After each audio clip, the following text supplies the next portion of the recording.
आगे बढ़ते हैं, आपको दिखाते हैं कुछ खबरें फटाफट अंदाज में। अमेरिका में ठंड ने कहर बरपाया। भारी बर्फबारी और जमा देने वाले तापमान के चलते 2270 से अधिक अमेरिकी उड़ानें रद्द कर दी गई। बर्फबारी, बारिश, हवा और गला देने वाली ठंड के बीच अमेरिका में जमा देने वाली ठंड, हवाई यात्रा, बस और एमट्रैक यात्री ट्रेन सेवा पूरी तरह से बाधित हुई है। अमेरिका में बर्फीले तूफान से पावर सप्लाई पूरी तरह से ठप हो गई। लोग अंधेरे में रहने को मजबूर हैं। ठंड के साथ तेज बारिश ने पूरे अमेरिका को घर में बंद रख दिया है। करीब 20 करोड़ लोग ठंड से बेहाल हैं। देश की राजधानी दिल्ली में सर्दी ने कोल्ड वॉर शुरू कर दिया। दिल्ली का न्यूनतम तापमान 5.3 डिग्री दर्ज किया गया। दिन भर चलती तेज सर्द हवाओं ने लोगों को कांपने पर मजबूर कर दिया।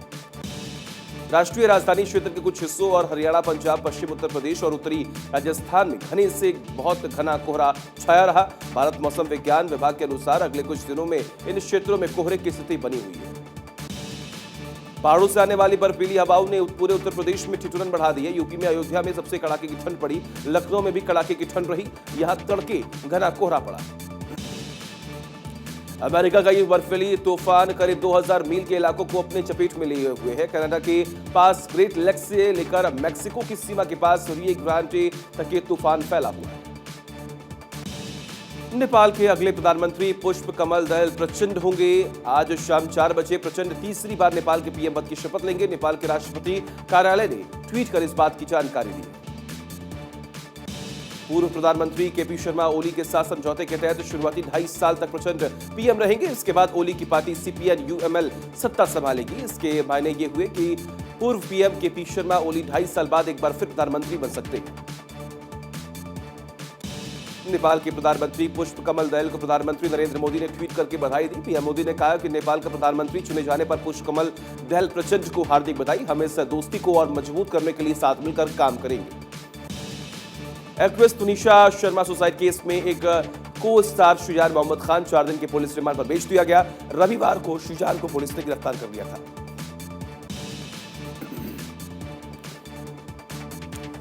तुनिशा और शुजान का लव अफेयर चल रहा था। उनका 15 दिन पहले ब्रेकअप हुआ था, जिसकी वजह से तुनिशा ने शनिवार को अपने शो के सेट पर फांसी लगा ली थी।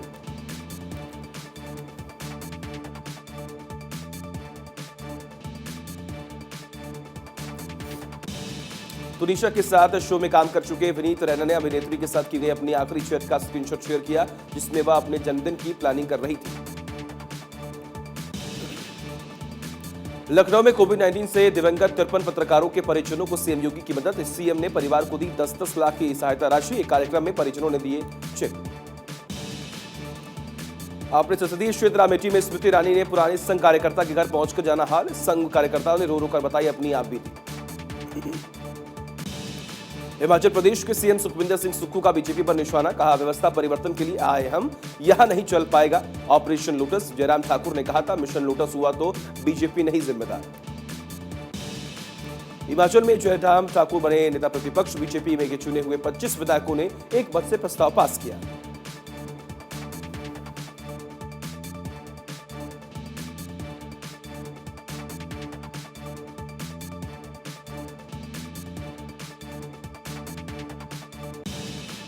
दिल्ली में जेल में बंद सत्येंद्र जैन की सुविधा घटाई गई। जेल मैनुअल उल्लंघन के बाद फैसला, जेल के सेल से कुर्सी टेबल हटाई गई।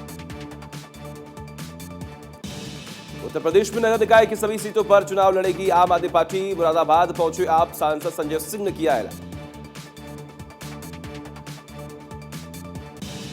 मध्य प्रदेश के ऊर्जा मंत्री प्रद्युम्न सिंह तोमर ने 67 दिन बाद पहनी चप्पल। सड़क का काम होने में देरी से नाराज थे प्रद्युम्न सिंह। केंद्रीय मंत्री सिंधिया ने पहनाई चप्पल। कथावाचक देवकीनंदन महाराज को मिली जान से मारने की धमकी। सीएम योगी से की एक्शन लेने की अपील। हरियाणा के यमुनानगर में प्रदेश बीजेपी अध्यक्ष ओपी धनखड़ का बड़ा बयान आया सामने। कहा, जवाहरलाल नेहरू चाहते तो भगत सिंह का गांव और करतारपुर साहिब पाकिस्तान की जगह भारत में होते। उत्तर प्रदेश के विंध्याचल से सुमित द्विवेदी का असम राइफल में हुआ चयन। पिता है ट्रक ड्राइवर। परिवार और समाज के लोगों में हर्षोल्लास। उत्तर प्रदेश के रायबरेली में बीजेपी विधायक अदिति सिंह पर लगा जमीन कब्जा करने का आरोप। स्थानीय लोगों ने पुलिस की मौजूदगी में निर्माण कराने का लगाया आरोप। उत्तर प्रदेश के गोंडा में धर्मांतरण का मामला आया सामने। नट समुदाय के 2 दर्जन से ज्यादा लोगों का कराया गया धर्म परिवर्तन। रांची में बीजेपी की बड़ी बैठक हुई। 2024 चुनाव को लेकर हुई महत्वपूर्ण बैठक। भाजपा राष्ट्रीय महामंत्री सुनील बंसल के नेतृत्व में भाजपा कार्यकर्ताओं के साथ हुई मीटिंग। पूर्व पीएम अटल जी के जीवनी पर बनी फिल्म का पहला लुक जारी। अभिनेता पंकज त्रिपाठी ने निभाया है अटल जी का चरित्र। पंकज त्रिपाठी को मिल रही है शुभकामनाएं।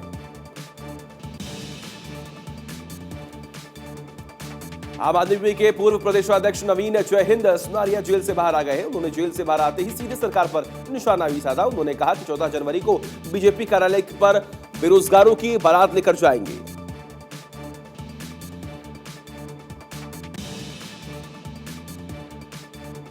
मथुरा के श्री कृष्ण जन्मभूमि और शाही ईदगाह विवाद पर सर्वे 2 जनवरी को होगा। रिपोर्ट 20 जनवरी को कोर्ट में पेश किया जाएगा।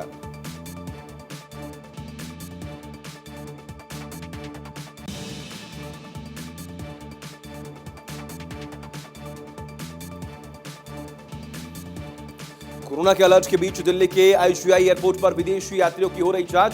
चीन, जापान, दक्षिण कोरिया, हांगकांग और थाईलैंड से आ रहे यात्रियों का पीसीआर टेस्ट अनिवार्य।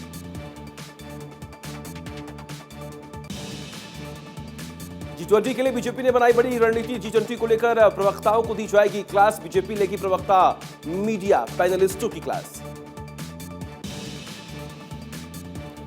भारत चीन सीमा पर तनाव के बीच रक्षा मंत्रालय का बड़ा फैसला है सामने। सशस्त्र बलों के लिए 120 प्रलय बैलिस्टिक मिसाइल खरीदने की परियोजना को मंजूरी। पाकिस्तान के national command and operation centre ने कहा कि चीन में फैल रहा कोरोना वायरस का नया वेरिएंट पाकिस्तान के लिए खतरा है। मालदीव की एक अदालत ने पूर्व राष्ट्रपति अब्दुल्ला यामीन को धन शोधन और भ्रष्टाचार का दोषी ठहराया है। अब्दुल यामीन को 11 साल कैद की सजा भी सुनाई गई है। दक्षिण अफ्रीका के बॉक्सबर्ग शहर में एक फ्यूल टैंक में धमाका हो गया। हादसे में 10 लोगों की मौत हो गई। 40 लोग गंभीर रूप से झुलस गए।